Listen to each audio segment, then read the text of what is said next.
সামাজিক যোগাযোগ মাধ্যমে বেশ সরব পূজা ব্যানার্জি বিভিন্ন ব্যক্তিগত মুহূর্ত সামাজিক যোগাযোগ মাধ্যমে শেয়ার করে থাকে এই অভিনেত্রী। খোলামেলা পোশাকে তোলা ছবি নিয়মিত পোস্ট করেন।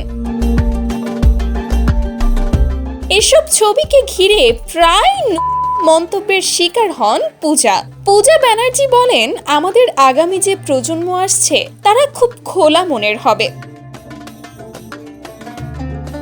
তিনি বলেন, আমি আমার ছেলেকে যেভাবে বড় করছি, আমার ছেলে বিকিনি পরা দেখেছে, আমার নিজের মাকে বিকিনি পরা দেখেছে, তাই অন্য মেয়েকে বিকিনি পরা অবস্থায় দেখলে সে কুনজরে দেখবে না।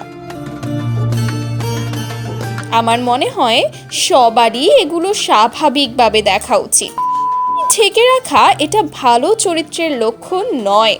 অভিনেত্রীদের যে কোনো সময় যে কোনো কিছু পড়তে হয়। আমার খোলামেলা ছবি দেখে অনেকেই মন্তব্য করেন, কিন্তু আমার তাতে সত্যি বলতে কিছুই যায় আসে না, কারণ আমি তাদের কথায় নিজেকে বদলাবো না। তিনি আরো বলেন, আমি আমার সন্তানকে ভালো শিক্ষাই দিচ্ছি, সে যেন আমাকে এই অবস্থায় দেখে কখনো অন্য নারীকে আমার সাথে তুলনা না করে।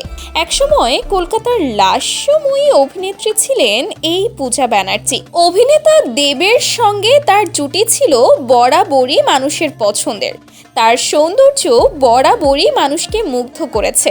কেউ কেউ তার এই মন্তব্য দেখে বলছে একদম বাজে মেয়ে পূজা। কেউ কেউ আবার বলছে, যেমন শিক্ষা দিয়ে ছেলেকে বড় করবে তার ছেলে বড় হয়ে ঠিক তেমনই তো হবে। তো ভিউয়ার্স, অভিনেত্রী পূজা ব্যানার্জিকে নিয়ে আপনাদের মতামত কি?